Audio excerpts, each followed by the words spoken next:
Alright, here's hopefully a quick video on maybe doing your first spin die. First, a little quick talk about the setup.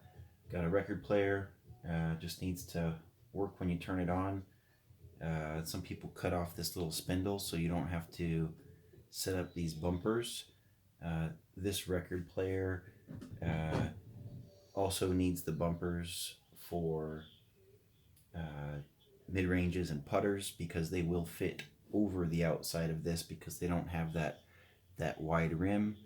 But I recently upgraded. There's a Redditor posted about this, and he made a little jig that fits on the record player that's kind of got graduated steps for setting up, getting your record on there smoothly. Um, if you don't, you obviously probably won't have one of these, so I'll show you real quick how I kind of get my discs centered the old way. So first, get your disc. Found this. Somebody lost it on a course. I contacted the owner and got permission to add a little bit of color to it. So I'll be using here for the demo. First, I get over there and try and get it about centered. Usually I'm pretty terribly off, but you check if it's centered by turning it on. And well, I actually did pretty good there. I'm going to off center it a little bit so you can kind of see the exaggerated wobble. As you can see with that wobble there, that is not good and centered, and you end up with a spin maybe you're not interested in. So first, get it pretty close. Again, now I've done my normal thing. And I did used to have these hot glued on, but I took them off when I got that new spin jig, so this might be a little more difficult than it used to be. So all right, there's in its normal bad spot. I might even knock it because it's not. I just grabbed like a little stick, little plastic straw type thing, and I drilled a couple guide holes in the top of my record player so I can just use it to. And when it stops bumping,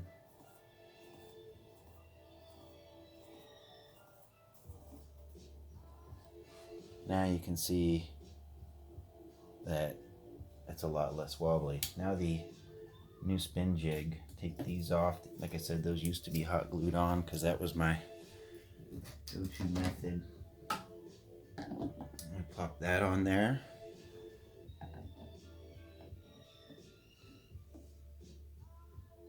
And almost immediately centered with this new thing. There could still be some adjustments, and I've found if there's a super teeny tiny wobble just for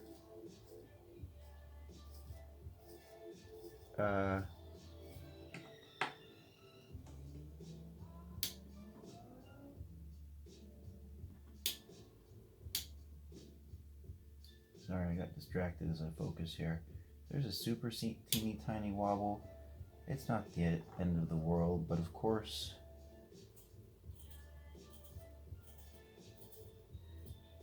I like to get it as good as possible, and this one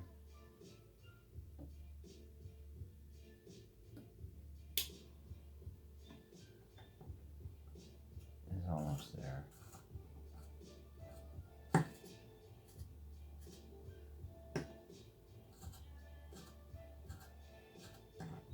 Still not there. My record player also has its own natural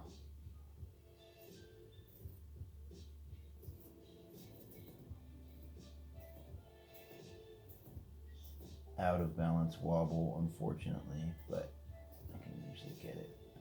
There we go. Got it. All right. Hard part's done. I've washed this disc already. That was number one step. Always wash your discs and wipe them down and wash them and dry them. Oils, fingerprints, dirt, what have you, makes it hard for a die to stick.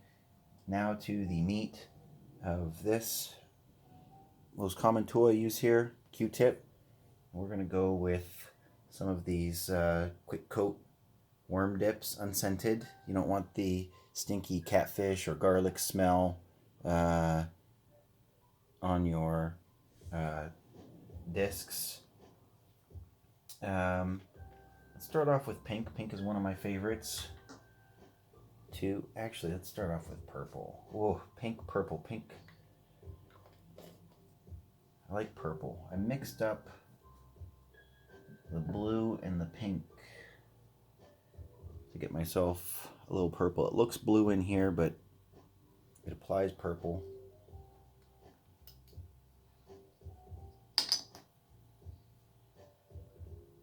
Dip a little on there. Make sure it's not going to drip when you pull it out.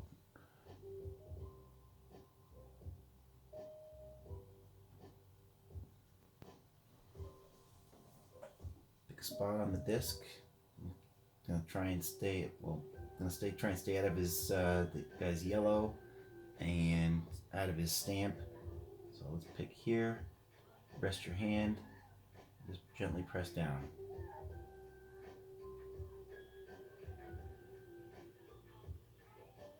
Let it go for a couple passes. Looking at the color, I'll make it a little bit darker. So I'm gonna dip it in there again. Make sure it's not going to drip on me. Apply it down in the same spot.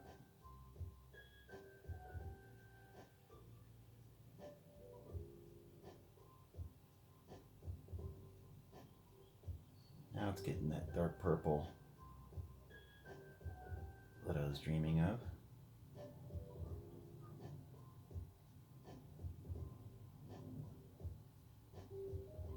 We'll leave that like that for now.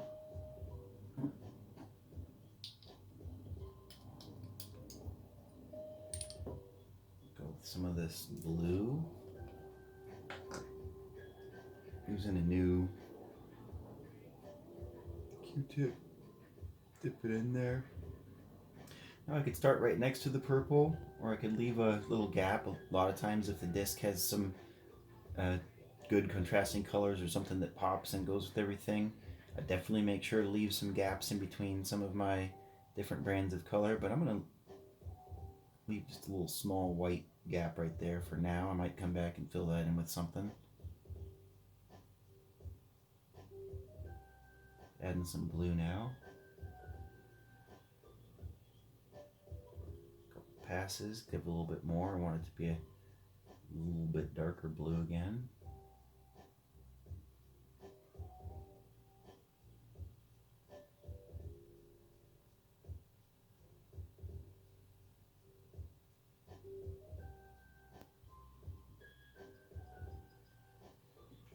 Happy with that.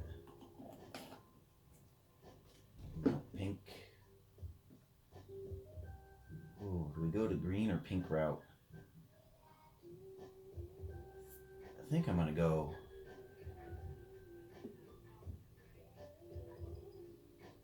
green and orange at this point. Let me put a little black coat and get the orange out here, close to out where the yellow is. This green, pretty bright stuff.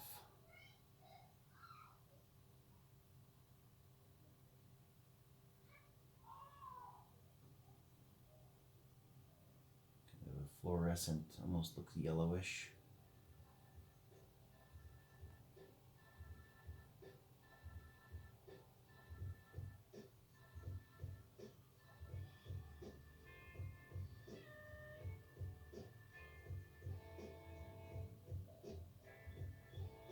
Make this one a little bit whiter.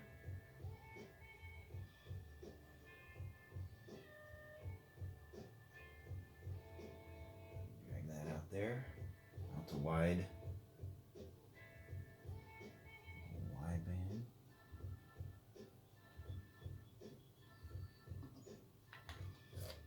I'm gonna go with orange. This last section out to the halo. I'm gonna make it a skinny-ish orange.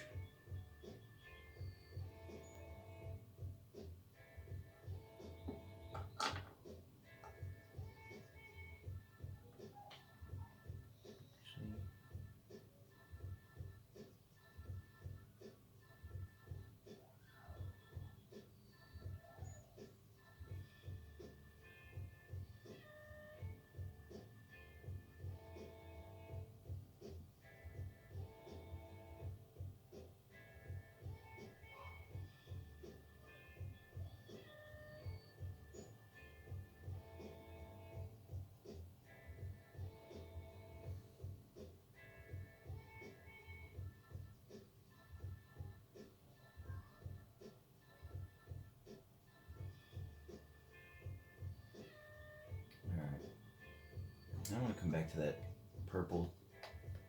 I'm going to blend it out to the blue a little bit.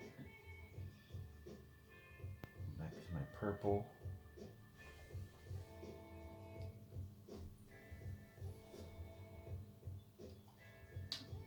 Back to my purple Q-tip. Alright, so in the blend, put it back on the same original spot. Let it go around a couple passes, get some of the main moisture off, and then drag it down towards the other color. I think you can see how that just kind of, filled that right in. It's not quite as dark as the others. I'm going to stop the spin here. Pull this closer. Just took that one pass. So to add that thin layer, the lighter colored purple blended in, that was just one pass.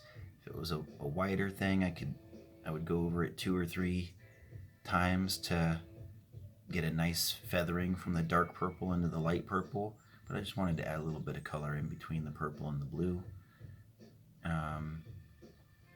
I think I'm going to drag the blue down over into the edge of that green yellow, and maybe put a black border around the orange there, and then let that dry off and wipe it down. Let's finish that up. I'm going to pull the blue down into the yellow like I said.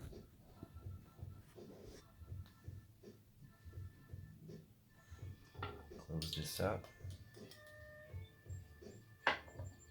Turn this back on. My blue.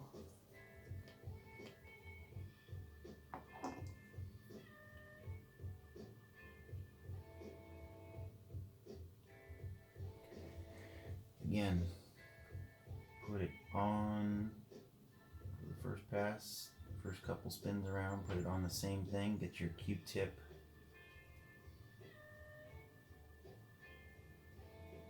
A lot of the moisture off, and then you can pull it down.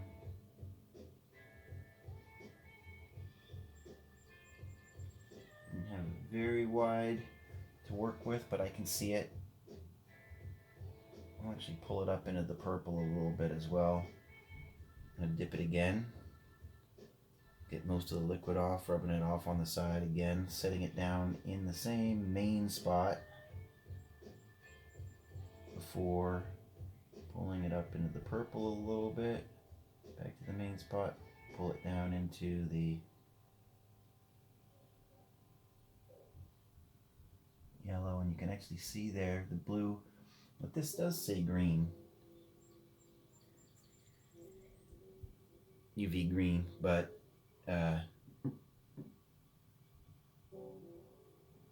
out a little bit yellow. But when I pull that blue down into it, blue and yellow, definitely make it a little greener, and that's a pretty cool little effect, blending some colors right there on the disc. So I'm just slowly rocking this back and forth, pulling some of that laid down dye that I put up on the center, the main band, pulling that down into that and up into the purple. Let's see. I like it. I like it a lot. You can see the blue fading to green where I blended the yellow. Then I got a little gap. Then the orange, and now for the last thing before I let this set and then wipe it down, clean it off, I'm going to add a little bit of black on the inside of that orange band. Got a little finer tip brush for this, just a little cheap Crayola, whatever, arts and crafts brush. Try to get that black dipped off.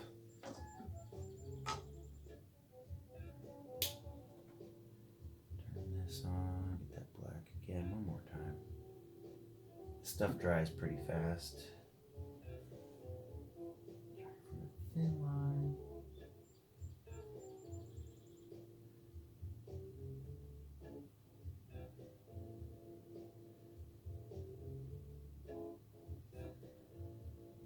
the second and third coat probably.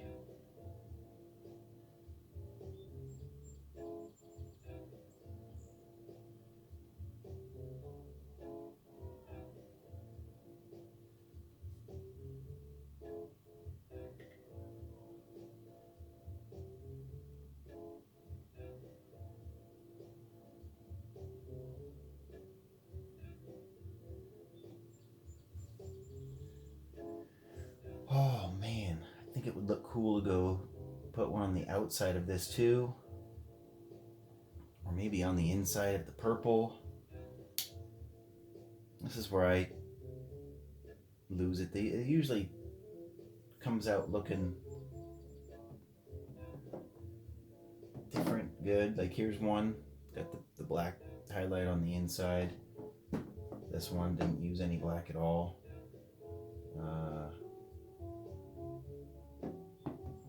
It's just a choice of what I feel like at the moment, and I guess keeping it simple.